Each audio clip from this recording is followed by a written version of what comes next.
할렐루야. 예, 오늘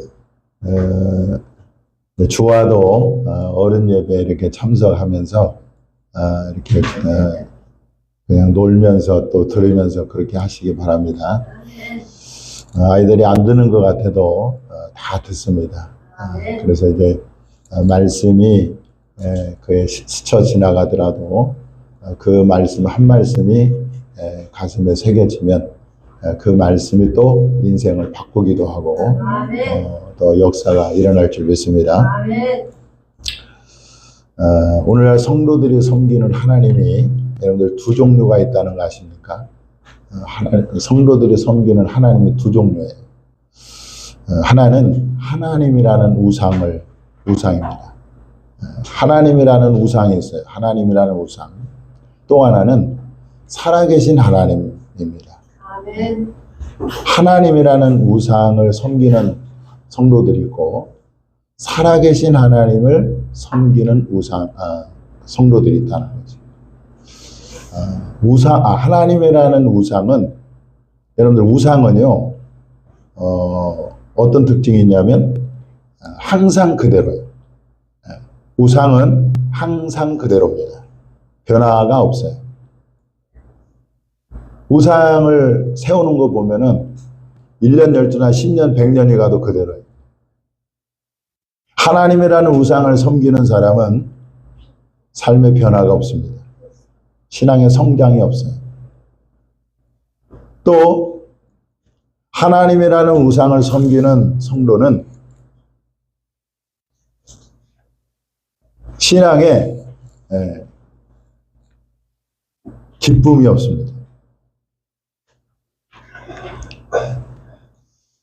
이사야 46장 1절에 보면은요, 이 우상의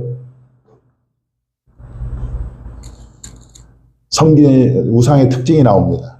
여기 보면 그들의 우상들은 짐승과 가축에게 실렸으니 너희가 떠매고 다니던 그것들이 피곤한 짐승의 무거운 짐이 되었도다. 하나님이라는 우상을 섬기는 성도들은 신앙생활이 짐이에요, 짐. 부담이에요. 그래서 신앙생활이 피곤합니다. 교회 나오는 것이 피곤하고 예배 드리는 것이 피곤하고 기도하는 것이 피곤해요. 왜 그러느냐? 하나님이라는 우상을 섬기기 때문에. 오늘날 많은 성도들이 하나님을 믿는다고 하는데 사실은 하나님이라는 우상을 섬기는 것입니다.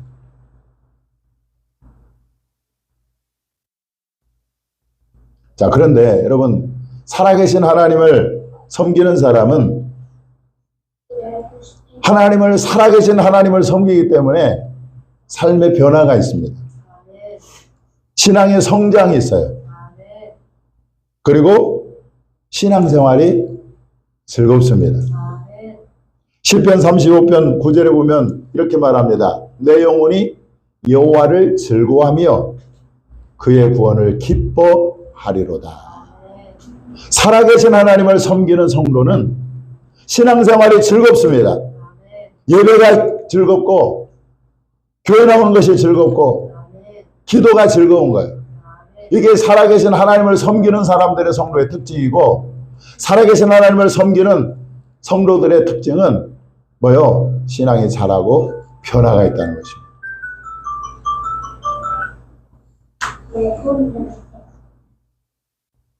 여러분, 내가 과연 하나님이라는 우상을 섬기는지 아니면 살아계신 하나님을 섬기는지 자신을 한번 점검해 보시기를 바랍니다. 저와 여러분은 그야말로 살아계신 하나님을 섬김으로 삶의 변화가 있고 성장이 있고 그리고 신앙생활이 즐거울 수 있기를 주님의 이름으로 축원합니다. 자, 우리는 지난 주일에 이 베드로의 고백을 살펴봤습니다. 베드로의 고백이 무엇이죠? 사람들이 나를 누구라 하느냐? 제자들이 말합니다. 어떤 사람은 예수님을 세례 요한이라, 어떤 사람은 엘리야라, 어떤 사람은 선지자 중에 하나라고 하나이다. 그러면 너희들은 나를 누구라느냐. 그때 베드로가 뭐라 합니다. 주는 그리스도시니이다. 따라합시다. 주는 그리스도시니이다. 이 베드로의 이 고백은 사실상 두 가지를 고백한 거예요. 하나는 예수님을 주라고 고백한 것입니다. 주라는 말은 헬라어로 퀴리오스라는 말인데 이 주인이라는 뜻이 있어요. 뭐라고요? 주인. 베드로가 예수님을 주라고 고백한 것은 사실상 예수님을 나의 인생의 주인이라고 고백합니다. 할렐루야. 그래서 여러분들 예수님을 믿는다는 것은 예수님을 나의 주, 다시 말하면 내 인생의 주인으로 모신다는 뜻인 거예요. 자, 예수님을 내 인생의 주인으로 모신다는 말은 더 이상 내가 내 인생의 주인이 아니라 예수님이 내 인생의 주인이기 때문에 내 뜻대로 사는 것이 아니라 예수님의 뜻대로 사는 것. 이게 바로 예수님을 주로, 주인으로 고백한 사람들의 모습이라는 거죠. 여러분, 예수님을 주라고 고백하고 있습니까? 예수님을 내 인생의 주인으로 모시고 있습니까? 자신의 신앙을 한번 점검해 보시기 바랍니다. 또 하나는 베드로가 고백한 게 뭐죠? 그리스도라는 말인데, 그리스도라는 말은 지난주에 제가 말씀드린 것처럼 메시아라는 말이고 구원자라는 말. 베드로는 예수님을 나의 구원자라고 고백한 것입니다. 사도행전 2장 36절에 보면 한번 같이 한번 읽어보겠습니다. 그런즉 온 집을 확실히 알지니 너희가 십자가에 못 박은 이 예수를 하나님이 주와 그리스도가 되게 하셨느니라. 그러면 신앙의 시작은 뭐냐? 여러분, 신앙의 시작은 예수를 주와 그리스도로 고백하는 것에부터 시작됩니다.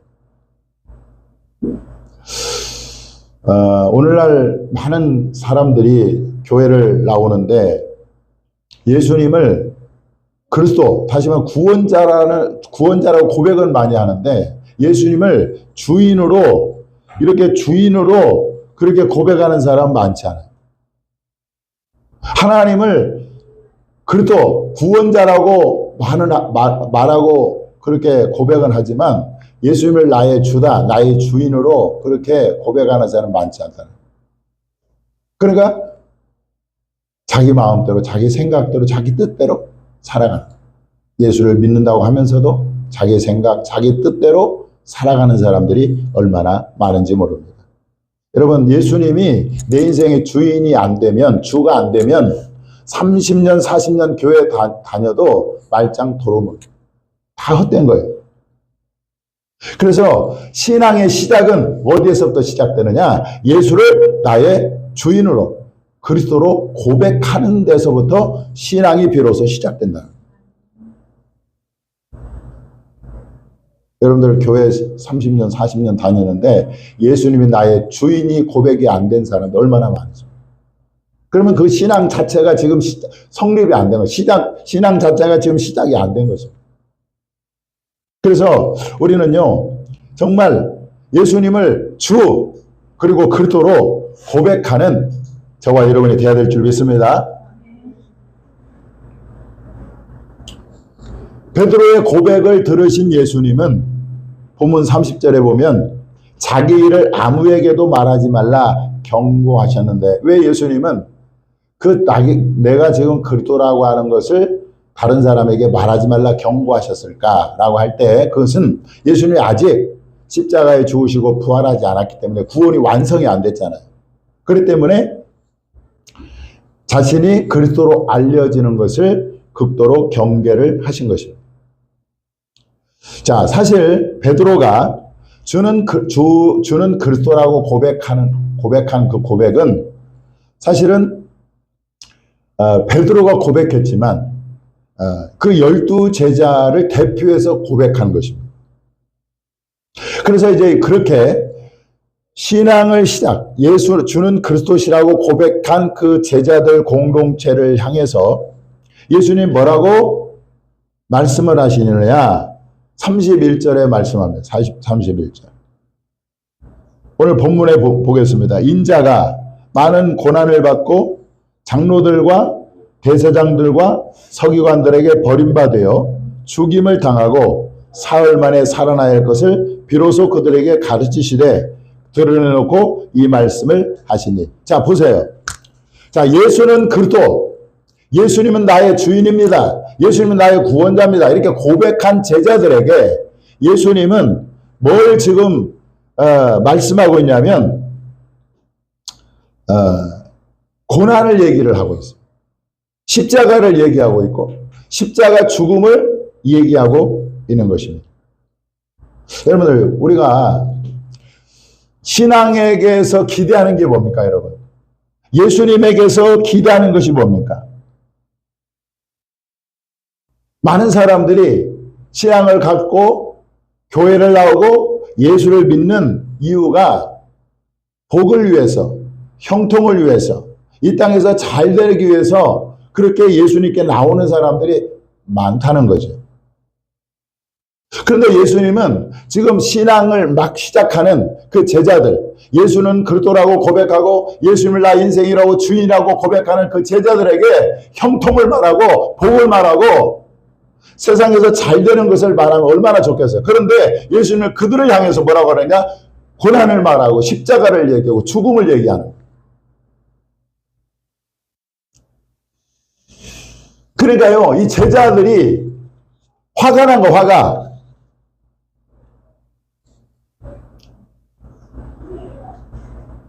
왜 화가 났느냐? 여러분, 그래서요, 얼마나 화가 났느냐? 아까 얘기했죠. 베드로의 고백은 제자들의 대표에서 고백한 거예요. 그 베드로가 제자들을 대표해서 예수를 붙들고 항변했다, 이렇게 나옵니다. 오늘 본문에. 자, 예수님이 지금 고난을 얘기하고 십자가를 얘기하고 죽음을 얘기하니까 제자들과 그 베드로가 예수님을 붙들고 어떻게 했다고요? 항변했다, 항변. 이 항변했다는 말은 헬라어로 에피티마오라는 말인데 책망하다는 뜻이에요, 책망. 그리고 꾸짖는다는 말이에요. 그리고 비난했다는 말입니다.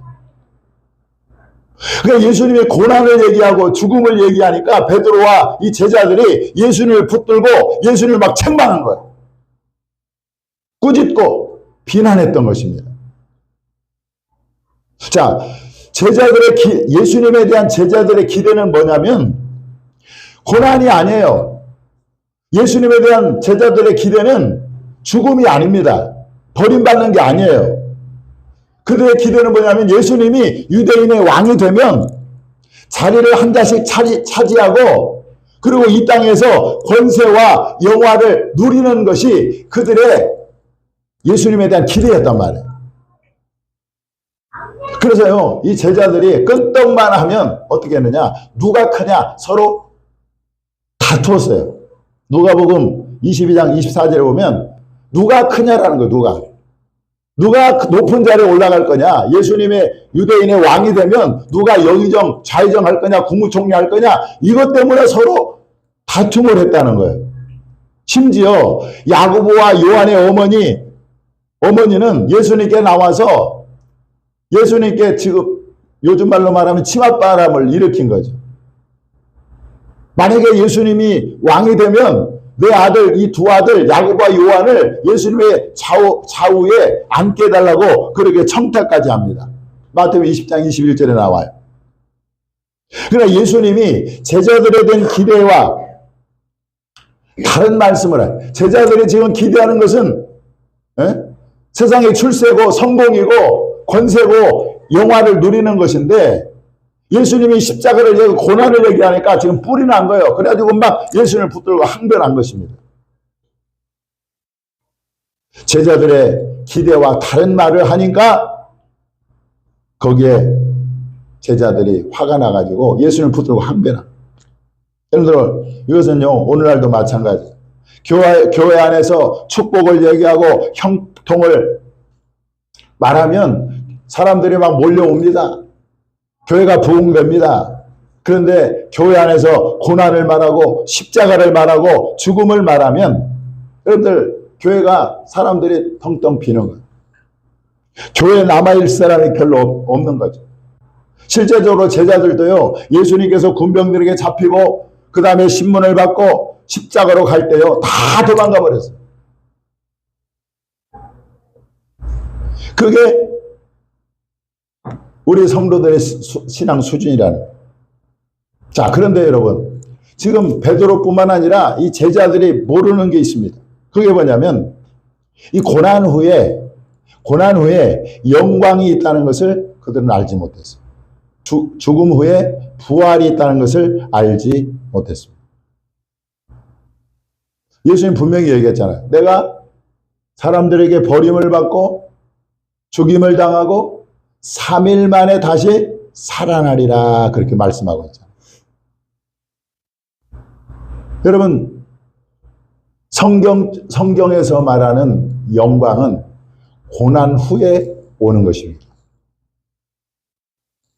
죽음이 없으면 부활도 없는 거예요. 고난이 없으면 영광도 없는 것입니다. 여러분, 예수님이 십자가의 고난과 죽음을 기꺼이 받아들일 수 있었던 것은 고난 후에 뭐가 있었느냐? 영광이 있었기 때문에 그것을 받아들였어요. 죽음 후에 부활이 있었기 때문에 예수님은 기꺼이 죽으러 가실 수 있었다는 거예요.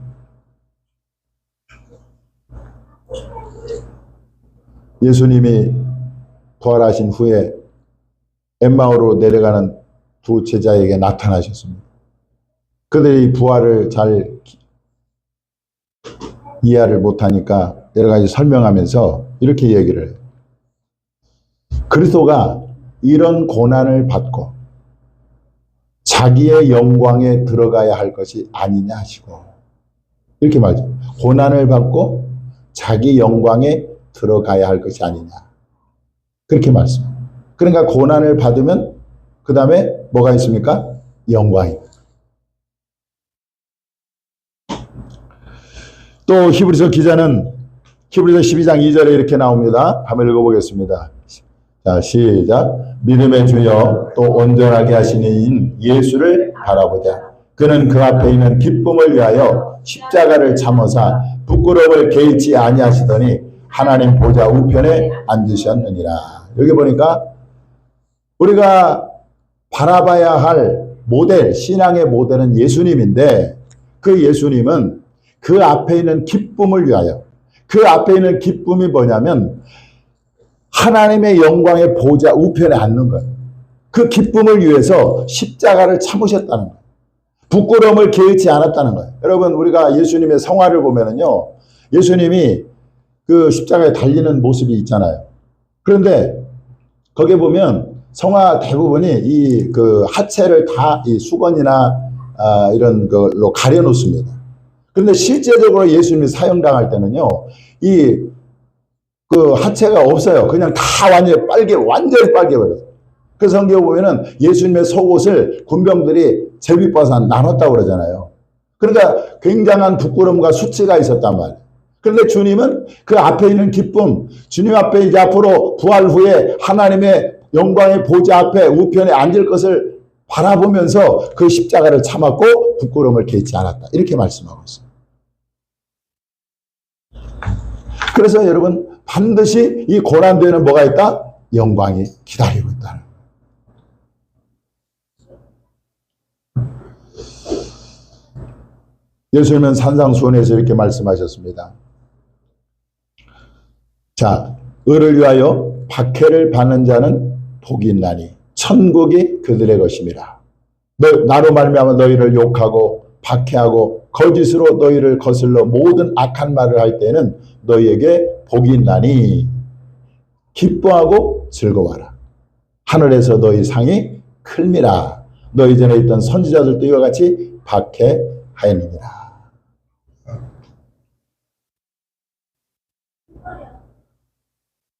그래서 여러분, 우리가 예수님을 믿고 따르려면 이 고난은 피할 수가 없습니다. 십자가를 피할 수 없습니다. 죽음을 피할 수 없습니다.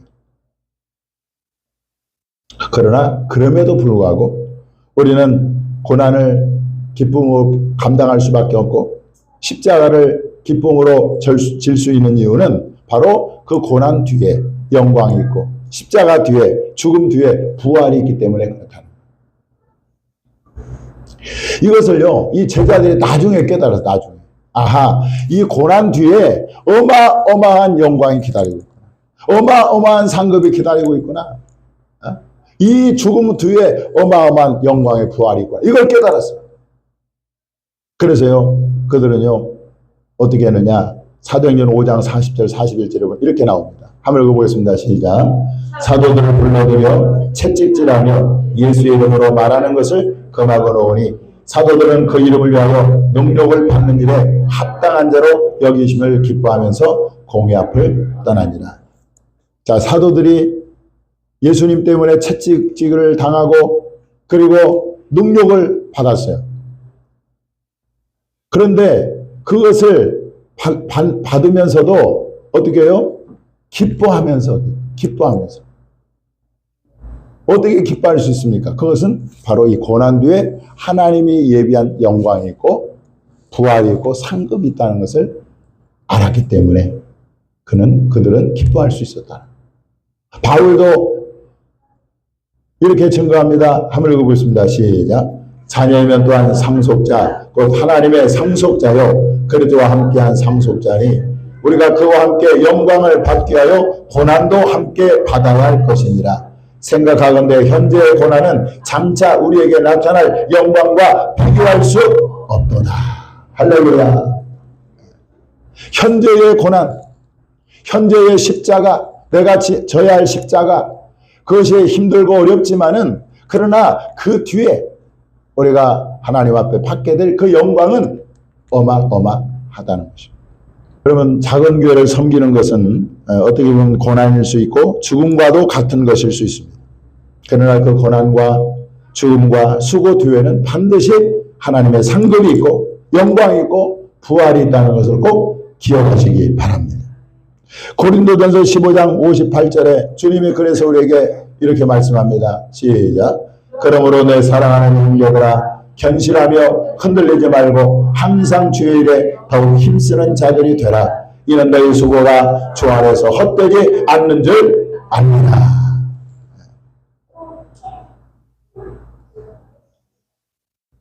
그래서 여러분 현재 어떤 고난 가운데 있습니까? 어떤 여러분들에게 십자가가 여러분들의 등 뒤에 달려 있습니까? 그 뒤에는 반드시 주님의 영광이 있고 부활이 있다는 것을 꼭 기억하시고 현재의 고난을 믿음으로 잘 이길 수 있기를 주님의 이름으로 축원합니다.